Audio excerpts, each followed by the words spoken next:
Thanks for the support as a channel member, Stephen Boyd II. Mrs Wearmouth. It is without doubt the most exciting day in English football, certainly for us non-league clubs and little clubs, anyone outside of those Premier League numpties. The first round proper of the FA Cup, and we are in it. Are you excited? Walsall. Thanks for watching.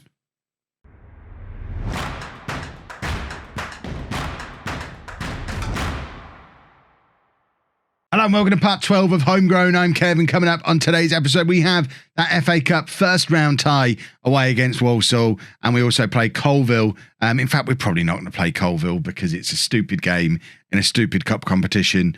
We'll probably do the... what league are high then? We might, you know what? Forget both of those next cup games. We'll play Peterborough Sports in the league. It's a derby then. So Walsall in the FA Cup, Peterborough Sports back in the league. Since you were last with me, you can see we are still winning football matches. We're not winning them quite as dominantly as we were. Lots of 1-0s, but it has been a long time since we've conceded a goal. I think that's probably going to change today. Walsall are mid-table in League One, and I would expect them to probably beat us. I think that's a fair expectation. We do have exciting news. In fact, I'm saying we've got exciting news. I think Harrison Davies had already signed his contract in the last episode, hadn't he? Or had he? Regardless, he has now. He's in for the next 2 years. We signed him on a 1-year deal with a 1-year extension, immediately put the extension through. Harrison Davies, if he leaves now, he has to go for money. And my assistant manager, good old Mark Wearmouth, his judgment spot on, thinks Harrison Davies is already a League One player. So Walsall will probably be in for a treat against him. He's considered a leader as well. Maybe we should make him captain. He's 17, too young to be club captain. Probably. It's probably a little too young, isn't it? So let's go play FA Cup first round. This is the team we're taking there. We've got Wright in goal, a back four of Bachelor Expiteta, Ekpiteta, not Expiteta. I always say his name wrong. Davis, Mir and Cisse. Vanderlaan on the left. Why is Slam Dunk not in this? Slam Dunk's injured. Why didn't Past Kev make a note of that? So I knew about that when I opened up the game. Vanderlaan on the left. Hartshorn, Hartshorn, Davey and Whitaker in midfield. Pritchard and Kieran Hodgkinson playing up front. Hodgkinson needs to get the nod because he's our best striker, even though he doesn't play there very often. He is, although according to this, Beereth and Pritchard are better than him. I suspect Hodgkinson's probably better than both of them if he gets a run in the team there. Although he wants to be a deep... Maybe he's not the man. We'll see. My theory is Hodgkinson is the one who probably should be playing there as the most talented option against better opposition. Beereth and Barton are lovely, but they're very much non-league players, whereas Pritchard and Hodgkinson are the two that... There's a possibility they might be playing in League One one day. So we're playing against League One opposition. Let's play the players who won't look completely out of their depth playing there. There's a method to the madness. I just don't know if it's a particularly logical method, but Past Kev's committed to it, and who am I to argue with a man as wise and handsome as Past Kev? Also getting things started with a free kick that's testing us early on here, and a Bachelor Expiteta, as punishment for me saying his name wrong, has given away a penalty inside the first minute of this game, which is not the start we were looking for, really. And they've missed it. Beautiful stuff. Hopefully, that sets things up for the rest of the day and ruins them. They've now missed a penalty. They had the chance to go ahead against the little non-league team, and they missed a penalty. They've now headed over from a very dangerously positioned free kick. And all of a sudden, we've had a couple of get-out-of-jail-free cards in the first 5 minutes of this game. And hopefully, that's going to be enough to get us asserting ourselves on it in some way, because at the moment, it is all Walsall. They're attacking again here, and Bachelor Ekpiteta this time does get the challenge in. And, oh my word, there's another big opportunity for Walsall there, which once again, thankfully, goes wide. But we've not started brightly, have we? Cisse misses his header, and look at the amount of time and space we've given him to pick out a shot. But he's missed a penalty, and he's now... I don't think that lad knows where the goal is. He's put that ball in the same place from both a penalty and now an unchallenged shot.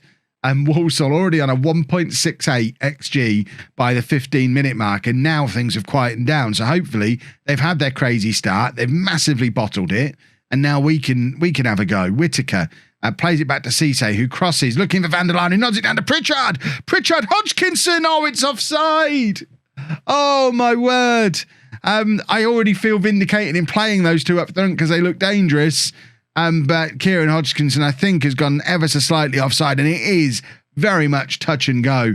Pritchard with a good effort, and Hodgkinson, it's a decent finish, but he is just a smidgen offside. But it's us on the attack again, although the ball has got nowhere near any of our players, and it's back with the Walsall goalkeeper, so it's probably going to lead to an attack of theirs. They've lumped the ball forward. They're lowering themselves to our level. I love it. Hartshorn back to Davis, who lumps it forward. Nowhere near a home player, and Walsall with the chance for another lump of their own. They're playing over the top to Lavery, who we know before. I mean, I'm going to let Lavery shoot all day long. He doesn't know where the goal is.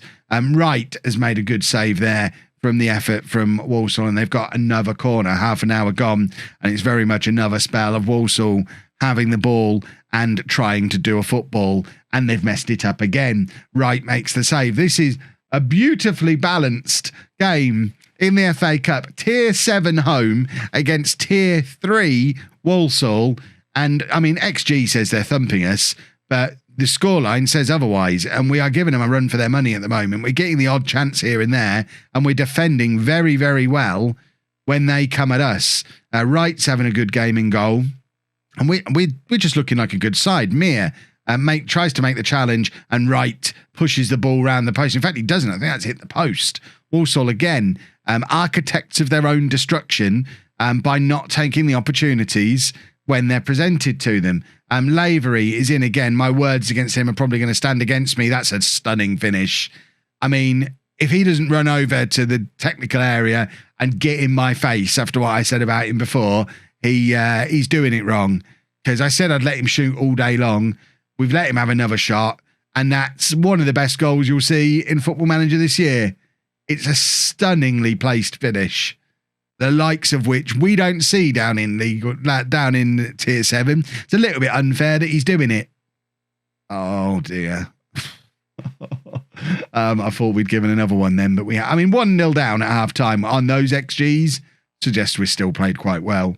I'm pleased with how things are going. I am pleased with how things are going. We're only losing 1-0 against a team 4 divisions above us, and who've had 18 shots in the first half. We've kept ourselves in the game. Davey with the corner. Davis is there, and it goes just wide. Oh, how different that might have ended up if it had been Pritchard who got to the corner. But Davis heading just wide, and we're approaching we've gone past the hour mark. It's still 1-0, and Walsall with another free kick and another massive miss for Walsall, who just, I don't know what's going on with them today. Their XG is now over 3, and they are missing everything. I mean, to be fair, they've had 9 shots on target. So Wright's obviously doing his bit as well. Whitaker's having a shocking game, so we're going to take Whitaker off. We don't really have anyone to bring on. We have been playing Barton on the right wing for a little while, so we'll bring Barton on to play there. And we're gonna take off Hartshorn. We're going to drop Hodgkinson back, and we're going to get Beerith on up front because he's been that's where he's been playing primarily lately. So let's get him on there and just cross our fingers. And we've brought on 30 goals there. 30 goals off a player has just come onto the pitch. Have we got a goal in us? I'm going to encourage the boys. I don't want to demand more because we shouldn't even still be in this game. Just look at the league tables. We should be dead and buried. They've had so many shots. They're so much better than us, but we've given ourselves an opportunity. Let's throw goal scorers onto the pitch and see if there's any way we can grab a draw and bring them back to Homewood, because that would be absolutely brilliant. Although I don't think there's replays in the FA Cup anymore, is there? Or is that just a season 1 thing? And we're 2-0 down anyway, so I don't think it's going to come up. I don't think it's going to be an issue for us at this point. It's straight from a goal kick as well, which makes it all the more upsetting because it's so straightforward. And at no point in the move have we tried to make a challenge for the ball, which does, it stings a little bit. Final substitution. What have we got down on the bench? Lots of we started this with 4 strikers on the bench and 2 centre backs. I'm a tactical genius. We'll bring on a Gungbo, just to give him 10 minutes of being able to say he played a League One game, or a game against a League One team, I guess. I wonder how different today might have been if Slam Dunk had been fit. Because Van der Laan is not the same kind of threat down that left-hand side as Slam Dunk is. And Pritchard didn't look the same without Slam Dunk there, making him look good. So it does make me wonder who's the real talent of this team. But you know what? A 2-0 defeat against a team 4 divisions above us, I'll take that. And hopefully we got a bunch of cash for it as well. And through getting through to the first round, we only get $5,000 out of the FA. But did we get any money out of the attendance? I mean, we made £70,000 in gate receipts last year. This month we've made 37,000. So yeah, it's made a bit of a difference. It's not going to be the difference between the club surviving and not. We're going to make more money from gate receipts this year than last year, largely because of that game. Right, I'm going to go and play these next couple off camera because they're boring. And then we'll be back for the Peterborough Sports game in the league, where hopefully we'll win a local derby. Well, that was slightly harder work than it was supposed to be. We got past Colville comfortably in the Southern League Cup, and now have Salisbury in the next round of that. But Hythe, we had to go to extra time to get past them in the FA Trophy. Ultimately did, and faced Gosport in the next round of that. I'm going to kind of ignore those cups are happening unless we get deep in them and they become really interesting. We're going to focus in on the league for the majority of the rest of the season, though, as we look to secure another promotion. And first up, Peterborough Sports, local rivals, and 20th out of 21 teams at the moment, while we sit atop the league with 3 games in hand and still top of the league. Bromsgrove must be falling apart because that's been a 2-point gap when we were level on games. They've just seemed to have forgotten how to win football matches, which seems a little careless. And this is the team we're putting out there for the Peterborough Sports game. We've got Wright in goal, a back four of Bachelor X Pitetta, Davies, Mir and Cisse. Slam Dunk is fit and back in the side with Van der Laan moving into central midfield alongside Hartshorn. Whittaker on the right. Pritchard joined again by Barton up front. Kieran Hodgkinson is having an extended rest. You can't send him on holiday at this level. But we had one of those reports come through. It wasn't just he needs resting for his next match. I was recommended he needs resting for a good couple of weeks. And at 17 years old, it's probably not a bad idea. So we've given him 2 weeks off training, and we're not going to play him during that time either. And just hopefully get some of his fitness levels back. Remember, Kieran Hodgkinson only came through the youth intake back in March, April time, and has played pretty much every game since then. So I can understand why he needs a little bit of a rest. We don't want to break him. I know it's important to give young players game time to help with their development, as we've seen with Harrison Davis, the impact that can make. But on the flip side of that, you don't want to overplay them and break them. So we'll give him a little bit of a rest. Davis probably is also due a rest at some point as well. He's still only 17, and we have had a message through saying he needs a game off, and we haven't given him it yet because he's Harrison Davis. He's our best player. He's important. Van der Laan with the flick on, but Pritchard wasn't really alert to it. To be honest, Pritchard is there to do the flicking, not be the flicky. It goes back to Hartshorn in midfield, who plays it out to Cisse, now playing it right back today, coming on the overlap, and can't get past his man. And who are we playing? Peterborough Sports. That's right. They win the ball back again. Clear it to Bachelor Ekpiteta, and it's with Slam Dunk, Pritchard, back to Van der Laan again. And here's Whittaker now to get the crossover, looking for Pritchard. He finds him, and there's a 16th goal of the season for Danny Pritchard. He ain't missing any headers, boys and girls. If you've been watching my Twitch streams lately, it's a little bit risky talking about my Twitch streams in advance like this. This video comes out on Monday. I'm recording it on Thursday morning, and the Twitch save with FC Isle of Man, we're struggling in Tier 7 a little bit in that save because we can't find a Danny Pritchard. I'm hoping by the time I'm talking about this in this video, I've either fixed that problem or been sacked. Either way, there's probably some interesting stuff going on over on Twitch, where I'm streaming most nights at the moment. New start time about 7 p.m. Make sure you come over there tonight and check me out from 7 p.m. on Twitch, twitch.tv/LOLLUJO. A lovely time where we had by all. And who knows, if I got sacked, it might even be the start of a new save. What? Check out on Twitter for up-to-date news about what's going on Twitch this evening. Oh, goodness me. I'm people telling me Football Manager's hard is easy. Try managing FC Isle of Man on a road to glory. No money at all. We've got like half the budget we've got here at home. It's ridiculous.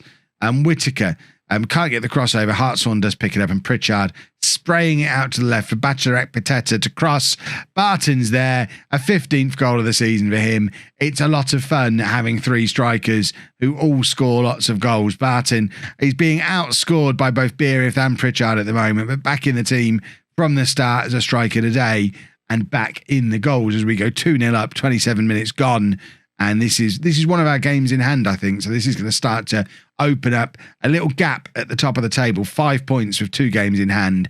Lovely to see. And as with last season, if it's starting to look pretty clear that we're going to go up automatically, and there's not much competition for us, Richard's tiring apparently, then what we'll do is we'll just start to play more and more of the in-betweeny games off camera, because as much as I'm enjoying winning and loving the start we've had to this home series, what I don't want to do is drag a season out for 8 or 9 episodes if we're winning 3 or 4-0 in every match. So we'll probably get through a significant bunch of matches after this match and bring you back maybe 8-10 matches further into the season. Maybe if the FA Trophy picks up and there's something interesting going on in there. But really, the goal now is to get into the National League North as quickly as possible and see how we get on at that kind of level as our charge up the league tables continues. If anyone is concerned that things are going a little bit too well so far, watch this space, because without being able to do transfers for players over 18 years old and having to rely on the youth setup, obviously it's going to get hard. It's going to get hard quick and then stay hard forever. Pritchard scored another beauty of a header. What a signing he's turned out to be. I don't know that I've ever brought in a 16-year-old in the past who's made the kind of impact Danny Pritchard has. 17 goals for the season now for him. It's just a stunning header. He's so good in the air. What a signing Danny Pritchard is. And I think he's probably earned himself a rest now, so he can probably come off and Beerith can come on for him for the remainder of the game. We'll do that after this highlight. Pritchard's there again with a header. He actually missed a header. How incredibly unlikely that was. But we'll take him off. We're also going to take off Davies as we try and you know what? Slam Dunk's recovering from injury, so let's just take off 3 of them. I know it's early for a triple substitution, but we've got 3 players tiring there, so we're 3-0 up. Let's protect their fitness levels a little bit. It seems like the sensible thing to do in the circumstances. Bacharach Pateta's looking at me like, Kev, come on now. And now Terrell Whitaker has got sprained wrist ligaments, which, you know what? You can play on with a poorly wrist, Terrell. You're all right. He's been a little bit of a disappointment for us this season. I guess, to be fair, we brought him in and played him on the right-hand side of midfield the whole time, where he's actually a striker. But looking at the goals our strikers are scoring, he isn't getting in the team up front. So he either has to become a winger or accept that he'll be moving on if we get one through our youth setup, or manage to find a better one amongst the youngsters that come up available from time to time, because he's no Beerith, he's no Pritchard, he's no Barton, he's no Hodgkinson. Hartshorn plays it forward, looking for the run of Barton. Barton is in behind here. Beerith is way, way back though, running like nobody's business to try and running like where am I going with that? Couldn't get caught up though. Barton had no one to cross to, and the move just breaks down. But a 3-0 victory in our local derby. Lovely, lovely, lovely. Give everyone a nice big pat on the head, and let's have a look at the fixtures to get a feel for when we're going to come back for the next episode. So I imagine we'll get all the way through to like February time. If we get through both of those cup games, I imagine there'll be an interesting FA Trophy game around here that we can pair up with a game. I'll probably only do another 2 episodes of league games this year. One around here, then one towards the end of the season. And we'll look at the FA Trophy if we go deep in it. Otherwise, we'll look to get this season over and done with ASAP and continue to charge up the leagues, with the goal being get high up the leagues before the youth system drops down to such a level that we can't get any further. It is a race against time to get up this league table. At the moment, we're winning it. Maybe, hopefully. If you've enjoyed that, please make sure you leave a nice big thumbs up on there for me. Subscribe to the channel for daily Football Manager videos. And thank you very much for watching.